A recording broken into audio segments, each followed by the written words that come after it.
So you've got music out right now on iTunes, Apple, Spotify, Google Play. Yeah. You're huge. Thank you. I Tell us, appreciate that. I want everybody to know the Jody Bloom that I have been talking to over the past couple of weeks. Yeah. Well, Jody Bloom, I was born in Cleveland, Ohio, so I'm an Ohio native. I was raised in Georgia. I got 8 siblings, 4 brothers and 4 sisters. Yeah. So my mom, she was married to my dad for about 25 years, and they got a divorce when I was like 4. Okay. So from there, we moved to Georgia, Stone Mountain, Georgia, in Atlanta as well. And I was there till I was about 11. My brothers did music. They did hip-hop music and stuff too. So I definitely was, music was definitely instilled into me at a young age. So I've always been really into music and hip-hop and all genres of music also, because singers run in my family too. So R&B music and Michael Jackson was huge when I was growing up. Being with having a single mother, in my opinion, it's like, I don't know, life, and I know that's like such a typical story, single parent, single mom, in the African American household, but like my mom had to raise so many kids. My dad went through a huge state of depression when we left. So like I don't blame him for any of this, shortcomings or not being there for me when I was growing up. You just got to be a man and take it on the chin. But as I grew up in Cincinnati, I did get into, the crowd, trying to be cool, trying to be seen and be that guy that everybody just looked at and just like envied. I always wanted to be like everybody else. In that sense, I feel like it really until I found music. Music is what separated me from the rest of the people out there. But I ended up getting expelled from high school, and I had to get shipped back to to Georgia. My mom, she just got fed up with Ohio. She felt like it wasn't really the place for me to develop and become a man. So we then went to Georgia, and that's where I went to the cab alternative for a couple months. I was extremely embarrassed about that. It was like one of the worst experiences for me because it felt like a prison to me. Like, you walk in, you go through the detector, they got a dog, they checking every bag that you have. You can't have on certain color socks, no wristbands, no watches, no wallet, no phone, no nothing. Yeah, and I was there for a couple months. And when I went to the cab alternative, like I didn't know no one. I just moved back. I haven't been in Atlanta since I was a kid. I mean, I have family out there, but nobody that I knew there. So after a while, I did go to Stevenson High School, and I met some amazing artists. Shout out Ace Apollo, Slim, letter M now, Taiwan, Jarrell, Cody, Joe Nathan. Like I met a lot of people that really helped me develop into an artist. And I know I'm missing out some people, and it's all love. But I met a lot of people that really helped me develop into an artist, and it was like that was the beginning. I feel like of me really feeling like music can be for me. Well, so when I got to Indianapolis, I worked with Trey Fashion, and he actually helped me create this project. Like he was like executive producer, and he helped on almost so many of the records, just like doing post production on it, engineering, and just countless things that Trey did to help me out on the project, and I really appreciate that, bro. Like when the project dropped, I had an album release party, and it started a real nice buzz, and then a couple weeks later, Voodoo dropped, and once the Voodoo video dropped, everything just went haywire for me. Great video. Thank you so much. Thank you. It just everything went haywire for me. Like I'm getting people liking my music that like I just couldn't believe it. Like I'm sitting back one day and I see that OVO Rich liked my music, and OVO, Drake's label. Yeah. Wow. And Rich is he's the younger brother of a guy named Fifth. Rest in peace, Fifth, and that was one of Drake's closest friends, and that's his little brother, and he had ended up liking my music, and we eventually like started chopping it up.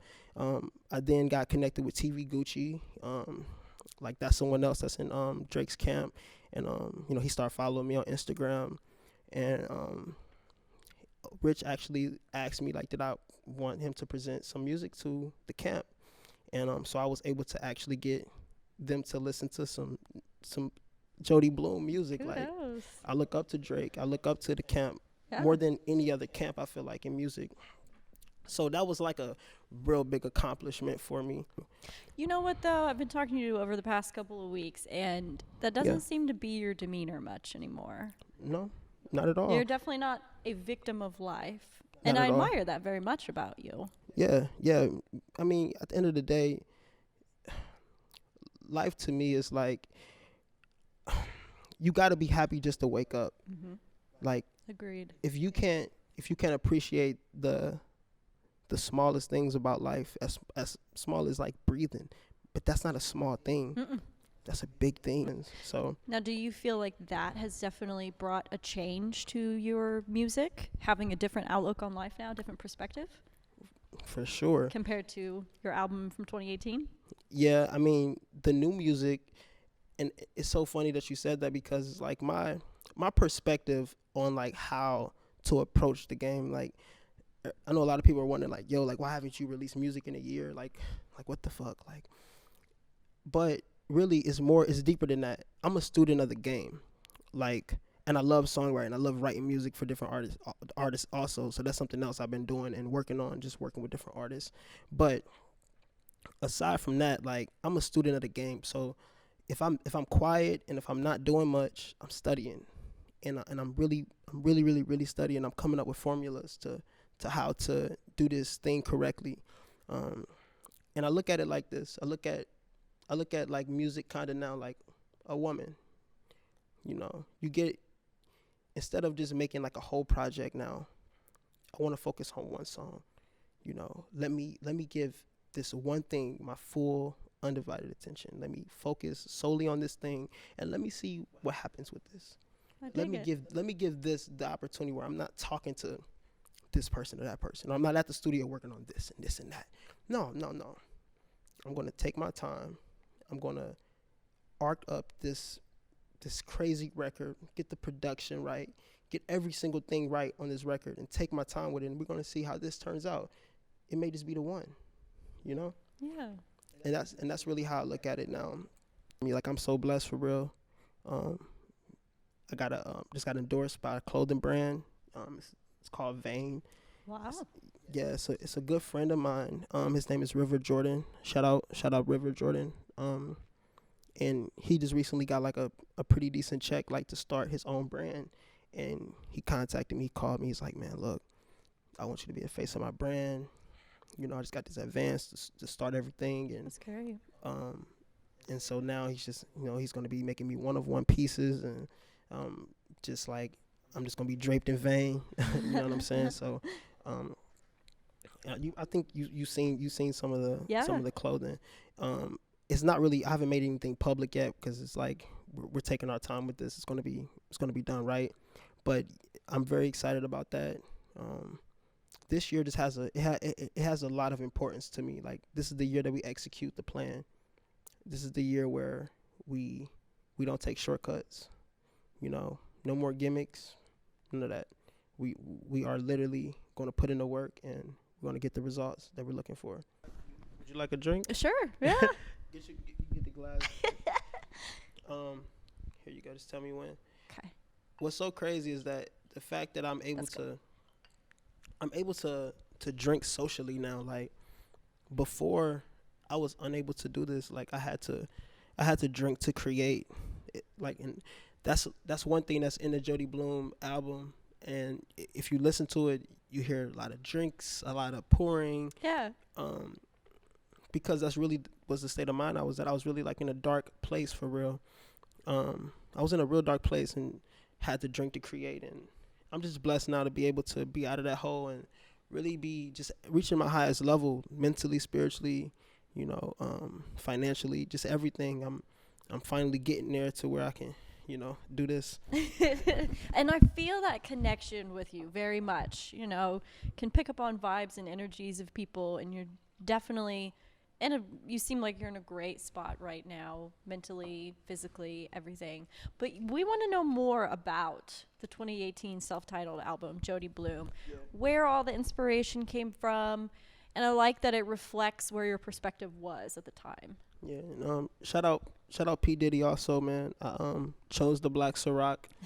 I try to choose black owned companies just because it's been like a thing going on where, we want to kind of try to support each other, and so I got the Bel Air for Ross, and I got the Ciroc for Diddy. So, cheers up to y'all. Cheers. For sure. This is good. I haven't had this.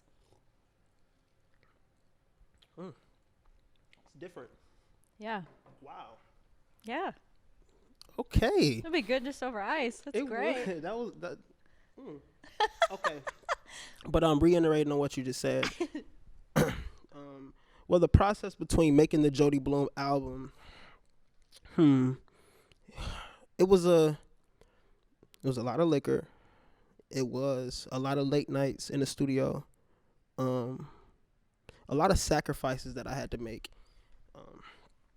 I had to sacrifice a lot to really get that project complete, and a lot of people don't know that I was actually making that project for years on end. I didn't know it, but I was, because you get records on there, like it's one record on there titled 2014 because it was actually made in 2014.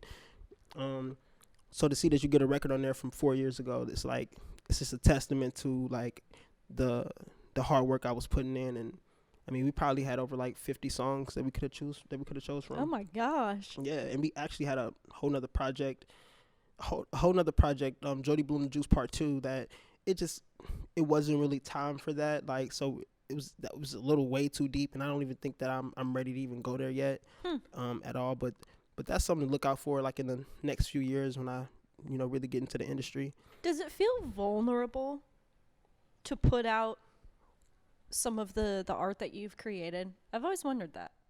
Yeah, it does feel vulnerable in a way, but I don't know. I kind of feel like I know all you guys. Like, I feel like I know everybody. Like, I really feel like I'm like one and the same with everyone, and that's a huge thing for me. Like, I noticed that within music nowadays is that it's all about putting down the average person.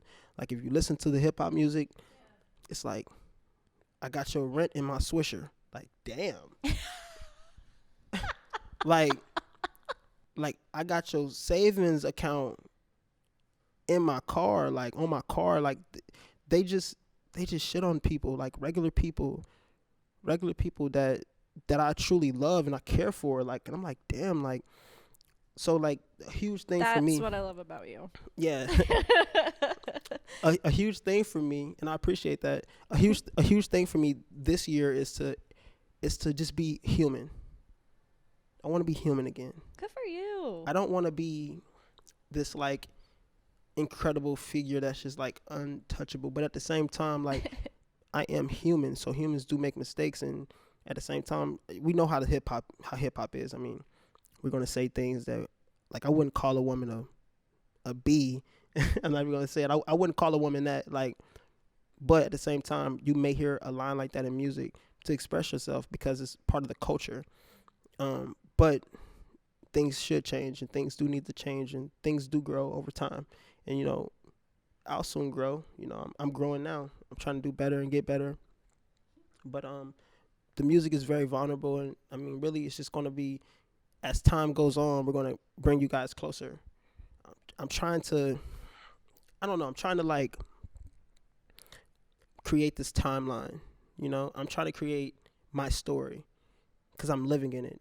We're living in it today, so it's like I'm trying to create it now. And in a way, to me, it's like I'm sitting back, and like right now, it's the first time I'm really having like an in-depth interview. Like, I could have been did this, but I waited. I wanted to wait because it wasn't time yet. I had to give them the self-titled project. Why?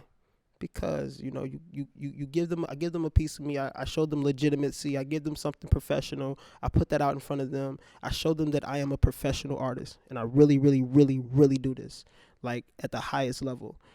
I've been in contacts recently with Epic Records. Epic Records, by the way, if you've been living under a rock. Michael Jackson, Rick Ross, huge. Huge. Mariah Carey. Huge. Big. Big. It's crazy. But I've been in contact with them, and I'm not going to really get into too much of detail about how it all happened, but it's God. Like, you feel me? Like, just amazing connection to where it's like, damn, like I got it in the bag. Like, you know, I can choose how I want to move and what I want to do. But I always tell myself something like, and this is for like all the young artists out there, like, who really want to do music, who really want to be something, who want to be successful, who want to be their own person at the end of the day, like, and don't want to be a slave or to sell themselves. Having the opportunity to have a badge of honor is cool, to be able to show and be like, yo, I'm signed. You know, you're dressed in these cool clothes and your life is amazing. But I always ask myself, like, what would this do for my mom's life? You know? Another thing I love about you. And it's really, I really feel bad for people. I feel bad for people who have to fake everything every day. You have to wake up and you have to go to sleep. Prepare to create a story. Prepare to just cover up everything that's truth within you. Like, this year is all about truth. It's about really, really stepping up to the plate and doing things differently. Like, you know, let's just be real nowadays. You know, like, even when I first released the project, I just look at all the people who bought a hard copy of the album, and I'm like, man, like, I was going city to city, like, and so many people just didn't buy it, like, that I knew. But then you had some people who were like, yo, I'm giving you 50 for it, for one CD, like, and it wasn't even the price, but I'm giving you this. I sold so many hard copies of my album, but just the fact of the matter that, like, I don't know, there's a lot of people who just want to linger around in my career, and they don't think I notice. They know that they have a feeling that I'm going to make it, but they don't want to support me. They just want to just linger around and, hey, you know, I get that random text, I get that random call, I get that random hit up, that random, and I see it, I notice it. Like, I know what you're doing. Yeah. I see through it. So, you know, you got to watch out for that coming up. And for all the artists out there, like, don't sell yourself short, man. That's guaranteed. So live life, man. Be happy. Be happy, because one thing that we all got that's in common is life, period. And no dollar can equate life. You know, I always say this, I love 50 Cent, but the dumbest thing that I ever heard was to get rich or die trying. That is the dumbest thing I've ever heard in my life. You want to know why? Yes. To think that you will die just for worldly possessions. You are willing to die to be able to have worldly possessions while you're in the world. Like, that makes absolutely no sense to me. How could you equate life to money? Like, the world has tricked us in a way that I can't even explain. And I mean, maybe it's because, you know, to have a life you do have to have money. But at the end of the day, it's like, it can't make or break you. Like, you don't get rich or die trying. You see 6ix9ine in prison right now. You know, you see all these artists going through crazy shit right now. So really, for all my artists out there, just make it make sense, man. Again, Jody Bloom, check him out. Music is available pretty much everywhere. iTunes, Spotify. Yep. Download that Jody Bloom album on Apple Music, Spotify, iTunes, Google Play, Tidal. It was released in 2018. Check it out. Voodoo video, Hold Up video on YouTube. Check me out. We got new things coming. Cause I relate to what you've been through. I kept you warm, let you vent too. Picking hearts like a menu, like some quick food. I took a bite and you should eat too. You should call when the rent due. You know I got you. What you need, boy, who you wanna be, where you wanna go, where you see yourself in 5 years, Joe. Thought about it when I got money, forgot about it when I broke bummy. And we still stunting. What you need, boy, who you wanna be, where you wanna go, where you see yourself in 5 years, JoJo. Thought about it cause my future's so bright. We don't even dim lights cause we shining, nigga. I had to make do, yeah, I'm overdue, yeah, I'm overdone, yeah, I'm overdressed. I can never lose, I'm never pressed, I can never snooze. never rest. What the fuck y'all thought? I am not impressed with these aspects. Gave them numbers to my address, Atlas, map question.